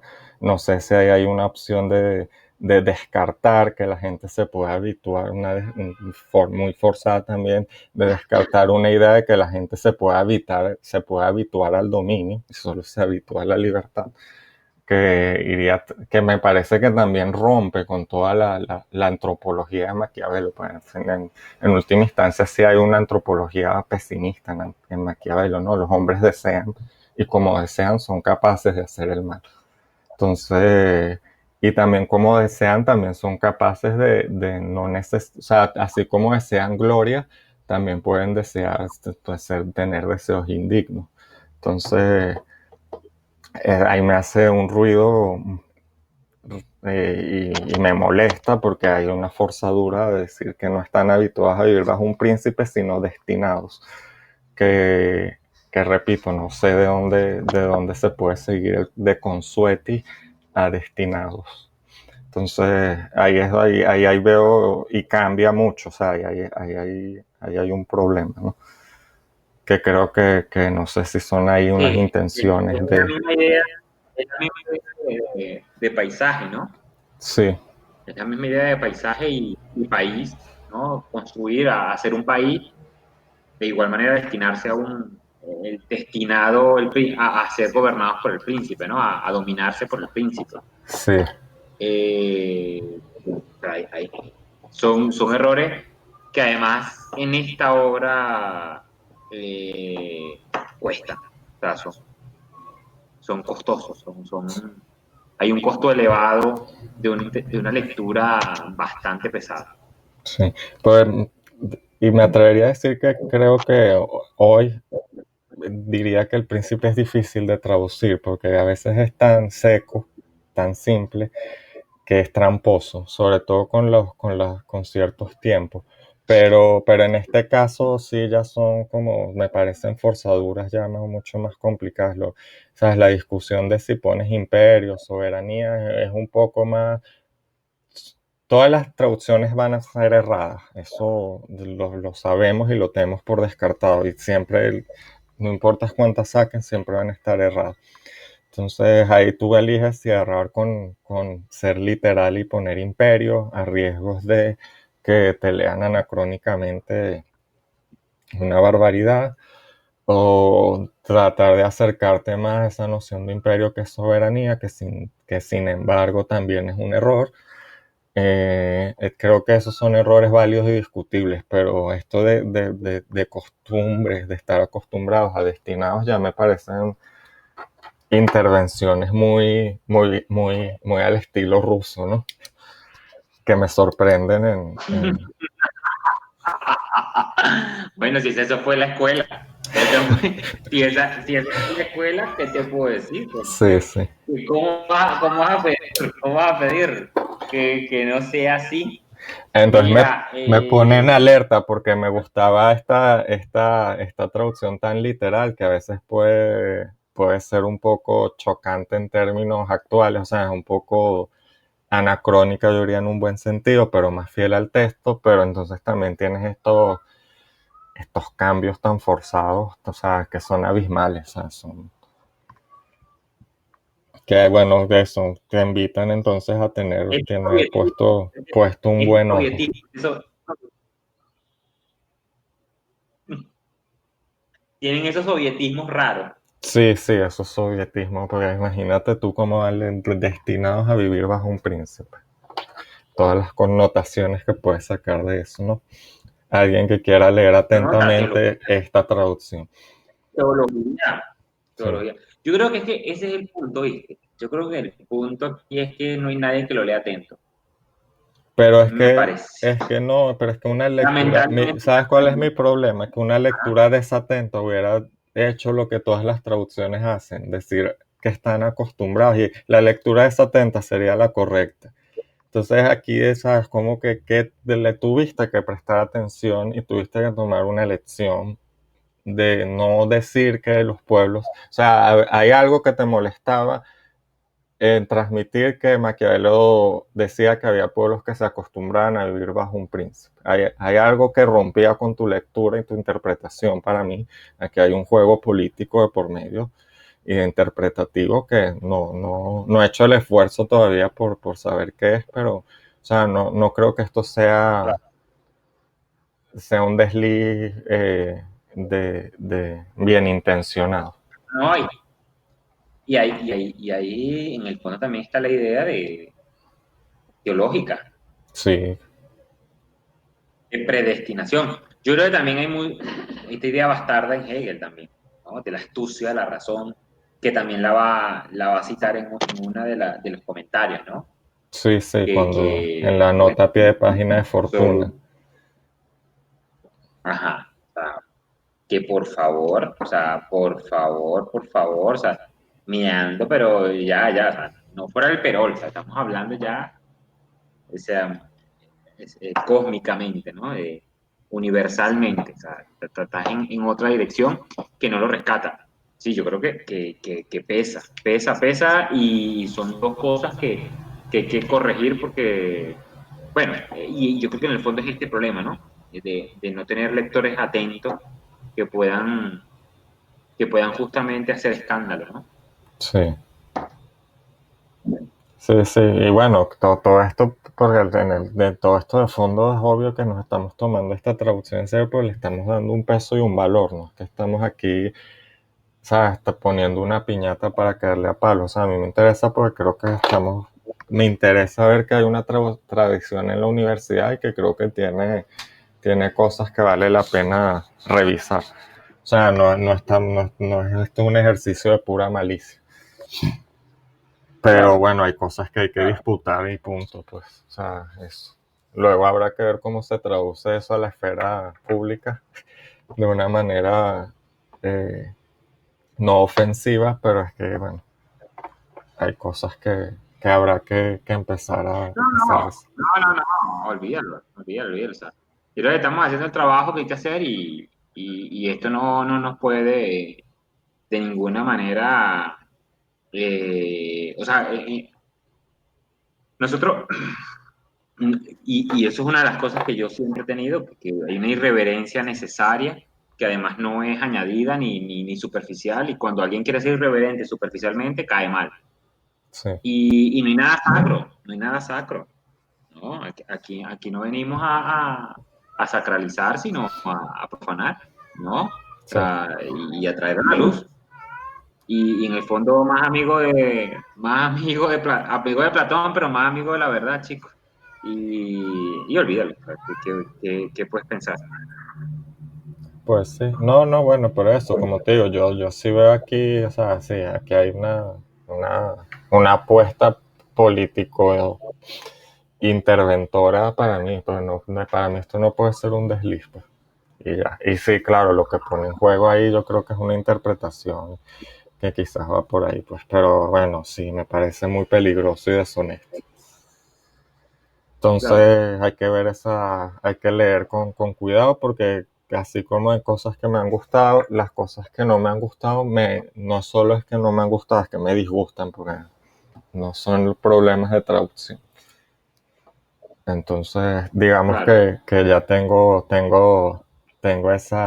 esa predisposición. Pero nada, hay que hacerlo y hay que abrir la discusión en función de eso. Por eso yo te lo comento también para ver si te resuena aquí alguna posible jugada interpretativa, algo que se quiera desechar. No, habría que pensarlo. Lo que me vino a la cabeza fue el famoso de Simón Bolívar, ¿no? Pero que además es una idea muy romana. Eso es una idea muy romana, es una idea muy romana, la de el hombre tiene, un hombre se acostumbra a mandar y otros a seguirlo. Es uno de los, sí, de las grandes definiciones que los romanos tenían, porque además siempre a posteriori, ¿no? O sea, en política, si no pasó en Roma, no pasó nunca, ¿no? Pero, pero, pero más allá de esa, no me sale, no me resuena ninguna. A lo mejor habría que estudiarlo. Ojo, el habituarse a ser gobernado, además lección guanaguán de la historia, ¿no? Para prueba un botón, pues, Israel es la mejor definición de un pueblo que no quiere gobernarse, ¿no? Y mira todo lo que tuvo que pasar para poder decir que Israel existía. O sea, Israel, si el mundo no se pone de acuerdo y coño, termina de darle un pedazo de tierra a esta gente, porque si no, todo el mundo lo va a destruir, todo el mundo lo va a meter en un campo de concentración y matarlos como unas gallinas. Si no es por eso, o sea, todavía estarían vagando y todavía vagan, ¿no? Y todavía vagan y todavía se sienten pueblo elegido y van 5.000 años esperando. Entonces, yo creo que los romanos de eso saben y saben bastante porque además o sea, durmieron con los enemigos y durmieron en varias camas y convivieron y se acercaban y administrativamente eran romanos, pero culturalmente eran de cada nación y durmieron con los árabes, durmieron con los africanos, con los egipcios, con los griegos, con los celtas, con los vikingos y con los persas, con con los árabes, con los turcos, o sea, con todas las naciones durmieron juntos y vieron cómo era cada quien y de alguna manera vieron que había pueblos que estaban más reacios a y otros pueblos que estaban más propensos a. O sea, eso es indiscutible, indiscutible. Yo no, y si Bolívar lo dijo, si Bolívar, o bueno, si pasó a la historia diciéndolo Bolívar, que era, como ya te dije, un tipo medieval, que era más romano que cualquier otra cosa, que era un espartano, ¿no? Que tenía, que su concepción era romana. Me parece que eso tuvo que haber sido una premisa fundamental, un principio de la política romana, ¿no? Sí. Que de por sí para nosotros fuimos más romanos que, sí, sabes que Oriente y Occidente se dividieron justamente en tanto la propensión a acercarse a Roma y a alejarse de Grecia, y los orientales se acercaron más a Grecia y se alejaron más de Roma, ¿no? O sea, el imperio bizantino helenizó a toda su conquista, el imperio romano latinizó a toda su conquista, ¿no? Entonces, de alguna manera son dos figuras distintas, a pesar de que son occidentales, tú puedes ver los rusos, con todo lo que tienen y son muy helénicos, ¿no? Eh, pero Bolívar muy cercano y muy propenso a este espíritu romano, a este espíritu espartano, y lo dijo. Creo que es la referencia más cercana que tengo, pero sí, o sea, inevitablemente, esto no es un secreto para nadie, o sea, los judíos, bueno, afortunadamente aquí no somos antisionistas ni nada por el estilo, más bien hasta me caen chévere los judíos, intelectualmente uno tiene hasta nexos con ellos, pero efectivamente el pueblo es una desgracia, o sea, secuestrado, vejado, o sea, fueron la perra de Europa, pero riéndose todo el tiempo. Fíjate que hace unos días discutía con alguien esto, los expulsaron de España y les quitaron todo, o sea, y teniendo poder económico, o sea, siendo el principal motor económico de los turcos de España, como capital económico, y fueron incapaces de acercarse a las figuras políticas para protegerse. O sea, marico, o sea, por un menos de un dedo de frente, ¿no? O sea, los cristianos eran unos imbéciles porque no podían prestar porque cobrar intereses era avaricia, pero los judíos eran bien brutos porque prestaban, eran muy vivos para prestar, pero eran bien pendejos para conseguir a alguien, un gobernador, un político que los protegiera. Y fíjate que tan despegados del poder político que los expulsan de España. Bueno, Maquiavelo es el que lo dice, yo no lo sabía, pero la invasión a Nápoles la termina pagando es lo que se les propia a los judíos, a los marranos que fueron expulsados de España. Entonces, eres un marrano. Pues, imagínate esta idea, ¿no? Casi igual que lo asintomático de hoy, ¿no? Tú te convertiste a cristiano, eras judío antes, te convertiste a cristiano, estás viviendo aquí con tu poder político, con tu poder económico, pero sabes que yo veo que tú no oras con mucha intensidad el Ave María, chico. El Padre Nuestro, yo te veo muy raro con lo difícil que es ser cristiano, ¿no? con los judíos que es católico, que es nada más ir los domingos a la iglesia. Y entonces por lo que se estaba criticando, o sea, el motivo de la disputa era la fuerza con que se era católico estos marranos. Y los marranos terminan, no es ningún marrano, usted es un marrano, usted sigue siendo judía en su casa y aquí está una apariencia, es un sincrético, es una apariencia de católico. Fuera de aquí, lo sacaban y le quitaban, y se puede llevar nada más lo que pueda cargar con las manos y lo demás es mío.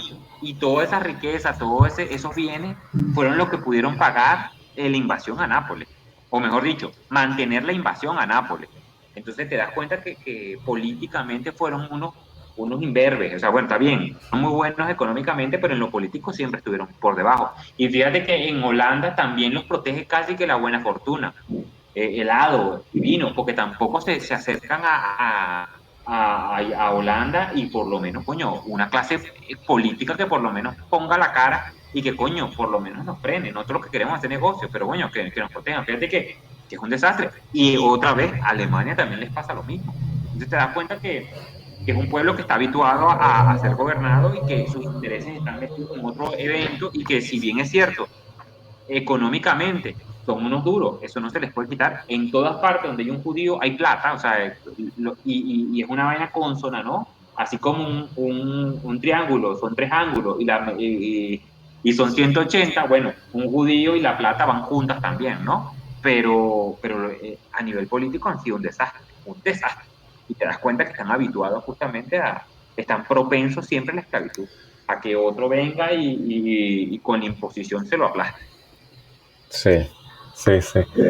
Este, yo voy a aprovechar porque nos alargamos para decir que quizás ya podemos dejar que este era mi tercer punto más o menos concluido. Yo diría justamente que en tanto Herrera se introduce el destinados a vivir, eh, chocaría toda nuestra lectura, todo lo que hemos dicho de Maquiavelo, prácticamente aquí conseguiría una pared que tendría que enfrentar porque chocaría contra muchas de nuestras hipótesis.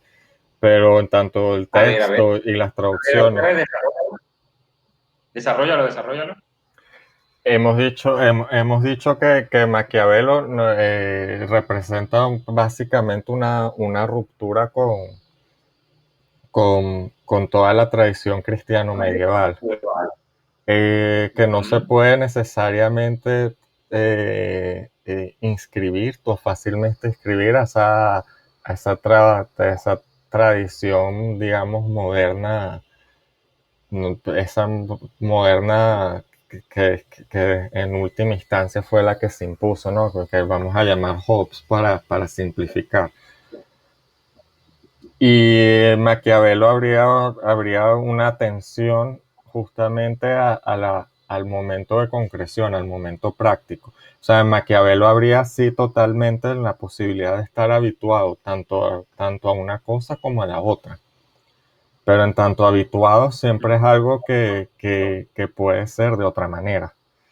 Si introducimos la idea de estar destinados, estaríamos introduciendo una linealidad, una idea también de historia que ya hemos insinuado que no está en Maquiavelo, o para resumir, yo diría que aquí por lo menos yo sí estaría tratando de decir que no sé, que creo que a Maquiavelo hay que leerlo y creo que no es simplemente una hipótesis que creo que tiene potencia, sino que creo que también es adecuada a lo que era Maquiavelo, es que esta obra es la obra de un pagano, no es la obra de un cristiano, y no es la obra tampoco de un ateo. Creo que hay que leerlo como un pagano y introducir esa idea de destino, como idea que potencialmente, quizás ahora se me ocurre, abre la oportunidad de un despeje total de la fortuna, pensando ahora en Hobbes, pero también en la traducción, y que creo que también puede ir por ahí, que creo que no iría con esas hipótesis aunque no la hemos nombrado, pero creo que aceptan que hay siempre una atención a lo concreto, a lo práctico. En última instancia, esto que hemos dicho, que en tanto su gesto profano de fundar esa fundamentación del poder muy sustancialista, este, también es una forma de romper con una idea yo diría también sí, de providencia. No creo que a Maquiavelo se le puede meter fácilmente una providencia o una idea de historia. Sí, creo que ya podemos admitir que en última instancia, aunque esto claro que se tendría que explicitar más, pero no, la historia y el cristianismo van de la mano. No significa que sean uno igual al otro, pero digamos que no se puede pensar en historia sin la intervención del cristianismo. Y digamos que Maquiavelo sería alguien que introduce la idea de lidiar siempre virtuosamente con la fortuna, pero que en última instancia, bueno, voy a aprovechar y voy a meter aquí algo porque lo hemos discutido en clase, que es ese famoso, creo que es el capítulo 2 del libro 1 de los discursos, de los ciclos de Polibio, ¿no? Donde claramente ahí él introduce esa idea de que sí, es muy bonito los ciclos teóricamente, Polibio, y sin duda teóricamente tienen un valor, pero cuando los analizamos prácticamente el círculo nunca se cierra, o sea, el círculo siempre se rompe, no hay destino, o sea, siempre hay irrupción de alguna energía, en tanto, digamos, en esa idea de que Maquiavelo, de que también hemos aquí tanteado, de que en tantos, si te debilitas, va a llegar algo que va a irrumpir y va a entrar, va a haber un exterior que te va a colonizar. No es simplemente una decadencia que cumple un ciclo y un destino para luego comenzar otro. Que todo esto, digamos, todo esto, si aceptamos, si realmente Maquiavelo hubiera dicho que hay pueblos destinados a vivir bajo un príncipe, se rompería todo esto, aparte introduciría un elemento con bastante carga teológica.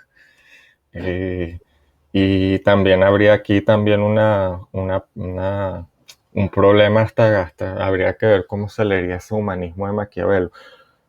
Pero repito, o sea, es una forzadura y por eso creo que no se sostiene simplemente tanto de consueto y repito, a destinati, no veo por dónde se le puede hacer la traducción. No, Entonces simplemente aquí coincido habría con... una movida Ajá, no, termina. que aparte, que aparte condicionaría ya una lectura de Maquiavelo, que repito, ahora lo que me viene a la mente es que aquí lo que están es metiendo el germen y aquí hago resonar, sabes que yo siempre aprecio mucho el valor de lo teológico como forma de leer las ciertas limitaciones de la modernidad y la ilustración. Fíjate que aquí podríamos pensar que hay una operación que intenta introducir un germen de posibilidad de leer en Maquiavelo una evacuación de la contingencia del ámbito político, pero para hacer esa operación tienes que introducir un elemento teológico, que es el destino, que no veo en Maquiavelo. Para mí Maquiavelo o sea, yo creo que Maquiavelo si no lo lees como un pagano, no estás, se va a perder mucho. Yo creo que Maquiavelo hay que leerlo como un pensador pagano. Y también creo que ahí está su modernidad anómala. ¿Su Repito, modernidad? porque repito, para Maquiavelo no habría problema en decir que es la traducción, que creo que es literal y correcta, que un pueblo que está habituado puede estar tanto habituado a vivir bajo el dominio como habituado a vivir en libertad. Todo depende de cómo fluctúen los deseos de ese pueblo. Pero no hay una destinación, que esos hábitos sean fuertes, sí, pero esos hábitos siempre pueden, en última instancia, cambiar. O sea, para Maquiavelo no habría. Bueno, habría que estar atento a la obra y estar precavidos con todo esto cuando se empieza a introducir la idea de fortuna y explicitar, porque aquí solo ha sido nombrada, a ver si se puede introducir una idea de destino y de providencia. O si Maquiavelo A ver, siempre... fíjate que me hiciste acordar de varias cosas.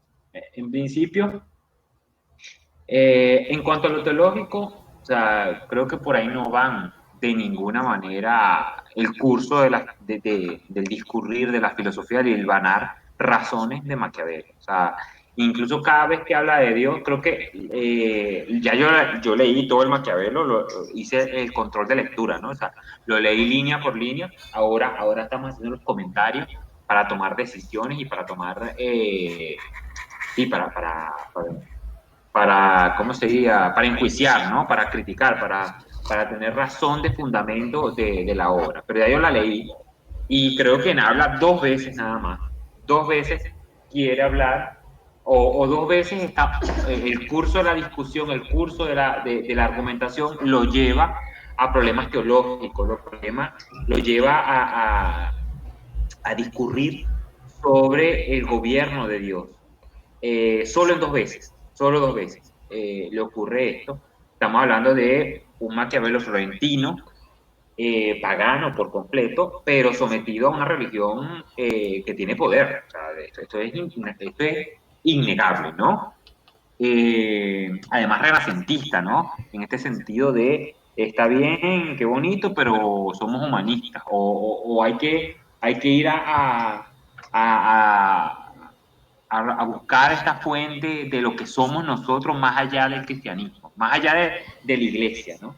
Eh, entonces, siempre hay que tener en cuenta estas dos claves fundamentales. En Maquiavelo, teológicamente nada, o sea, se acercó a la ciudad de Dios, a cuáles son los fundamentos por los cuales Dios tiene un gobierno en la tierra y qué ciudad de Dios, ¿no? La ciudad de Dios es la tierra que tiene prometida Dios a los hombres para que se porten bien. Los que se porten bien llegan hasta allá, que es justamente lo que dice San Agustín. Y enseguida cuando dice, sí, sí, yo acepto esta idea, claro que sí hay una ciudad de Dios, claro que Dios tiene su Dios, pero cuando llegue, o sea, cuando eso ocurra, yo, nosotros discutiremos por eso, pero yo no voy a discutir esos gobiernos, yo voy a discutir los gobiernos humanos. Y lo dice, o sea, siempre lo jala la tierra, siempre, siempre, no, sí, sí, Dios dijo que nos iba a dar una tierra prometida, está bien, yo la estamos esperando, pero mientras la esperamos, esta vaina hay que arreglarla. Entonces, siempre siempre esquiva esa discusión, además con toda la legitimidad posible, no solo porque no le conviene, no solo porque no conviene a la argumentación que él está tratando, sino además porque tampoco sabe el problema en que se mete, ¿no? Pero además, sí, sí, estamos hablando de un libro de cocina y tú me vas a meter aquí un problema mecánico de carros, no seas marico. O sea, estamos hablando de cocina, aquí estamos cocinando, usted si quiere hablar de carro y vaya y busque un libro de carro, de mecánica automotor. Yo estamos aquí hablando de culinaria, estamos aquí hablando de comida y en todo caso algo se podría acercar aquí a medicina. Pero estamos hablando de que siempre Maquiavelo en lo teológico se lo sacude inmediatamente, inmediatamente. Y además con un respeto venerable de un autor que está viviendo una época convulsa, o sea, un autor que sabe que te pueden quemar vivo, o sea, no es paja. Macabeo posterior o anterior a Giordano. ¿Este libro de qué año es? ¿1500 qué?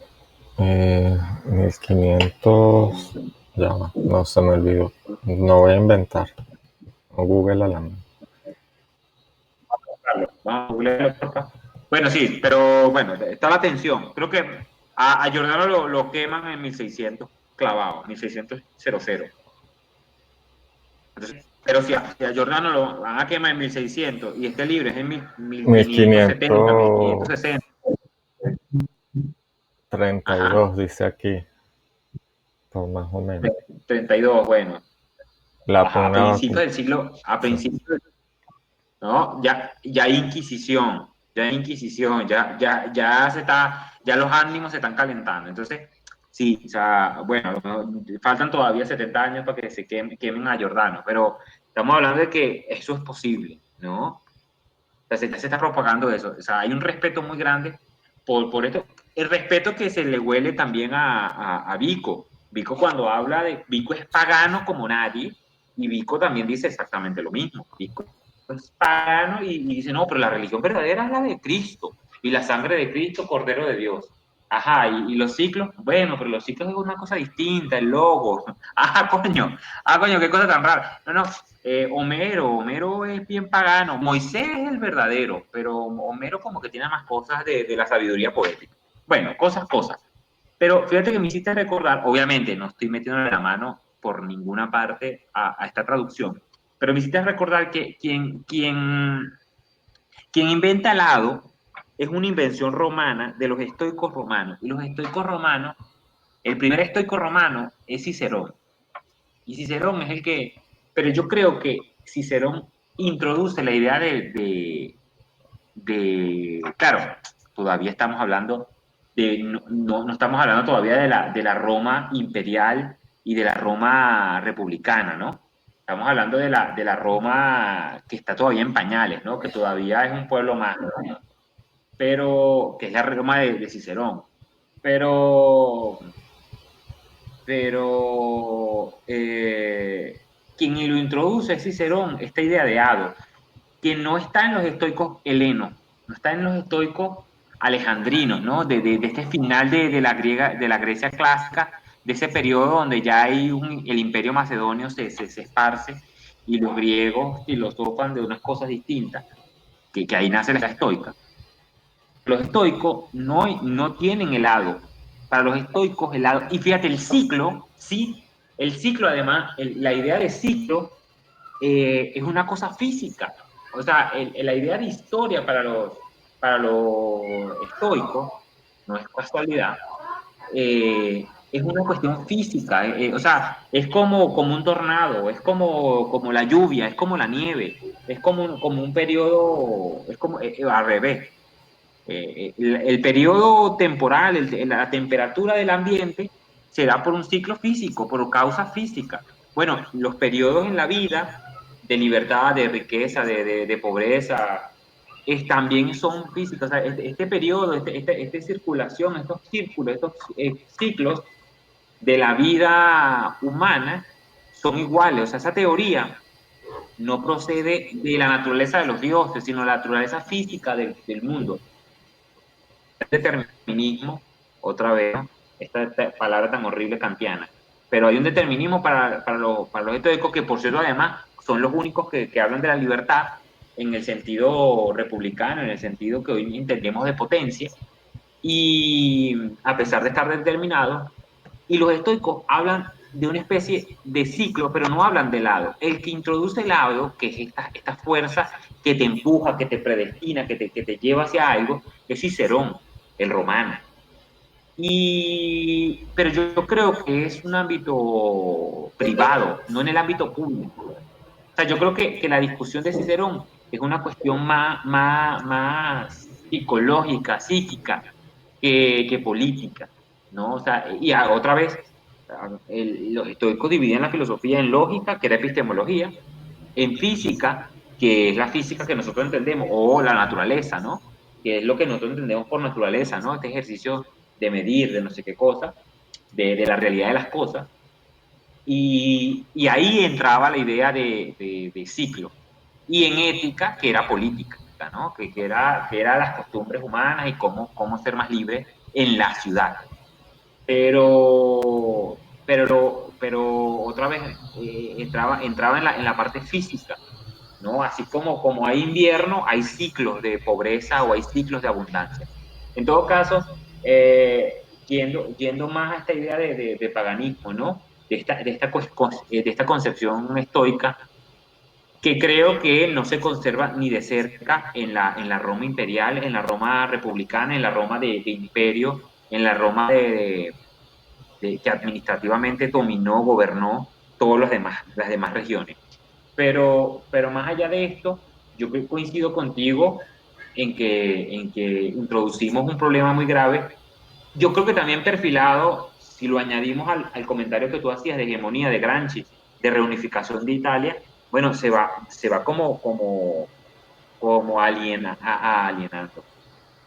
se va alineando hacia esa lectura, ¿no? Hacia esa lectura de que, bueno, estamos destinados a que un príncipe nos gobierne, pues bueno, que sea un príncipe que pueda reunificar, ¿no? Reunifique Italia y le dé el brillo que nunca ha tenido. No lo sé, no lo sé, pero me parece que es un exabrupto enorme.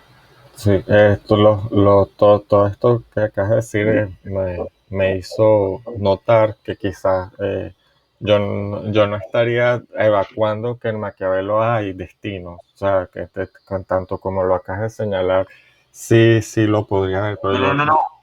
pero No te justamente estoy diciendo eso. esa distinción que tú haces, porque el problema no está que en Maquiavelo haya o no haya destino. El problema está en este aterrizaje de, fíjate, justamente un destino, estamos hablando en términos públicos, ¿no? Porque estamos Claro. hablando sí, de pueblos, se podría decir, ¿no? Que creo que en Maquiavelo no lo hay. Creo que sí hay destino, pero, pero justamente más ligado a todo esto que acabas de nombrar. O sea, yo diría que justamente destinos y fortuna estarían mucho más entrelazados. Y si destino y fortuna efectivamente están entrelazados, mucho menos sentido tiene decir que hay pueblos que están destinados a vivir bajo un príncipe o decir que están destinados a vivir bajo un príncipe no sería, no plantearía ninguna dicotomía aquí en Maquiavelo, que también aquí se presenta el problema, ¿no? Que si están destinados, y destinados ser significa ese golpe inevitable, y en ese sentido sería destino, que interrumpe, o ese golpe inevitable que te hace caer en algún momento bajo un principado, pero esto no tiene nada que ver, o no tendría ninguna contraposición a estar habituado a ser libre. Entonces, claro que yo leo destinado a habituado como una oposición aquí en términos teológicos, no creo que Herrera esté tratando de introducir esto, digamos, explícitamente pensando en términos teológicos, sino que aquí estoy haciendo el ejercicio crítico de demostrar que en esa búsqueda de unidad siempre se articula una teología política y que esa teología política quizás la podemos ver traducida sintomáticamente aquí en introducir una noción de destino que va asociada a la esfera pública y que busca una especie de unidad y que también se liga a una especie de linealidad de la historia que tiene que ver más con un cristianismo que chocaría con un Maquiavelo que sin duda se interrelaciona con la religión y con todo lo que tú dijiste, estoy de acuerdo, pero que quiero resaltar justamente porque fíjate todos los problemas que hemos, que nos hemos encontrado simplemente con prestarle atención a esta forzadura de una traducción de una palabra que no va y todo esto que me está saliendo ahorita, ¿no? Esta idea también de recordar de que en Maquiavelo no es que no hay destino, sino que es un destino que no se tiene que entender como como traducción en un tiempo lineal, sino que es un destino por eso digo, te entendido en toda esa reconstrucción que tú hiciste más ligada a Lalo, que tiene que ver sí con una interrupción, digamos, inevitable, que creo que sí hay en Maquiavelo. Hay cierta ciertos conflictos que son inevitables y que se dan, y hay ciertos momentos de ruptura que se dan inevitablemente, pero que no se pueden entender como destino en un sentido más cristiano, sino como esa irrupción, eh, sí, yo diría A más ver, divina en un sentido eso, pagano, o sea, una ruptura de la temporalidad. a ver, yo diría, fíjate que yo estaría en desacuerdo completamente, pero bueno, el autor nos tiene que dar la licencia, ¿no? Pero estoy en desacuerdo por completo de un destino en Maquiavelo. Ojo, la idea de virtud también hay que trabajarla y hay que darle músculo y hay que darle razones, porque bueno, también queda en el aire, ¿no? Pero a ver, uno de los últimos capítulos, creo que debe ser el 20 o el 19 o el 23, cuando habla de la fortuna, dice que la fortuna es inversamente proporcional a la virtud. O sea, la fortuna no es nada sin la virtud. O sea, es su contraria, pero por ser su contraria vive en ella. Y dice, es que la fortuna hace su aparición es porque no ha, por una privación de la virtud. Y entonces pone un ejemplo maravilloso. La lluvia llega, es ineludible, pero es la fortuna la que inunda, ¿no? Es la virtud la que inunda un pueblo. Eh, no, perdón, es la fortuna la que inunda un pueblo, no, es la ausencia de virtud que no construyó el dique, ni construyó la división de los ríos, ni embauló el curso del río para que evitara que cuando creciera llegara el agua. Entonces, es fortuna, no es ninguna fortuna, es ausencia de virtud.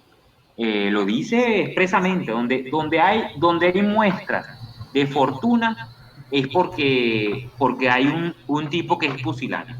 Entonces dice, no fue que inundó, que la fortuna inundó, iba a llover, huevón, o sea, es superior, normal, o sea, ay, el monzón nos salvó, no salvó ningún monzón, era que venía porque iba a venir, por todos los procesos geológicos que le corresponden para que llueva y llueven en las cantidades que tiene que llover. Quien no se preparó fuiste tú, ¿no? Entonces, a ver, yo no veo el destino. A lo mejor pensémoslo de forma maliciosa. Porque un país arruinado, porque un país sin élite, porque un país que su élite se afeminó a tal punto que no logró llevar las armas o que no logró ponerse de acuerdo y dejó que viniera una potencia externa y se lo cogiera. Bueno, porque de alguna manera a lo mejor caerá en los términos de Polibio y entonces, bueno, nos caerá perfecto el croquis monarquía, aristocracia, democracia, y vuelve otra vez a la monarquía, o invasión extranjera, y entonces hay una rebelión. ¿Por qué todo eso cuadra perfecto? Bueno, porque llega un momento en donde la potencia extranjera, el que tiene el poder de afuera, te está viendo y está viendo en el momento instante en donde está. ¿Y cuál es el momento más preciso para atacarte? Bueno, el momento en donde tú estás más débil. ¿Y cuándo estás más débil? Cuando estás más afeminado, cuando no puedes llevarte a la guerra, cuando no te puedes poner de acuerdo. Entonces, eso se trabaja. Entonces, de alguna manera, coincide con Polibio. Bueno, está bien, pero el otro también está. Fíjate el ejemplo que pone de Nápoles. De Nápoles está peleando contra el Roma y está perdiendo. Y Roma está a punto de quitarle el poder al sur de Italia. ¿Y qué es lo que hace Nápoles? Le pide a España, coño, amiguito, tráeme unas armas, tráeme un ejército para contener a los romanos. Y España dice, sí, claro que sí, claro que te mando, amigo mío. Cuando llega el ejército español contiene a los romanos dejan, pero ya invitaste al ejército extranjero. Y una vez que estaba dentro del ejército extranjero, llegó Fernando y dijo, buena, hola, ¿cómo está? Bueno, sabes que nunca me voy a ir de aquí, ¿verdad? Y le quita el poder al príncipe, al rey de Nápoles y forma un principado, la corona española. Bueno, ya yo estoy aquí adentro. Porque aproveché el momento más débil que tenías tú. Después que tú me dejaste, entraron mis fuerzas y entraron mi ejército y ya yo te salvé el culo, que no te quitaron tu territorio, ahora el territorio es mío. Y fíjate que lo doblega. Y entonces los napolitanos querían liberarse de los españoles y los españoles mandan más carga de ejército y los napolitanos, no, tranquilo, tranquilo, somos amigos, somos la misma gente. Y se convierte en corona española. Bueno, de alguna manera fue la ruindad del gobernante que no pudo prever que invitar armas extranjeras, de alguna manera era la ruina para el ejército propio. Y bueno, de alguna manera concuerda con el ciclo de Polibio. o con el ciclo de quien lo quiera ponértelo, quien quiera darte ese movimiento cíclico, pero de alguna manera hay razones para entenderlo, y como hay razones para que tampoco se cumpla. ¿Se ve? Sí, sí, y creo que la lectura tiene bastante pie. Eh, Solo lo dejaría aquí porque creo que son dos hipótesis que hay que explorar.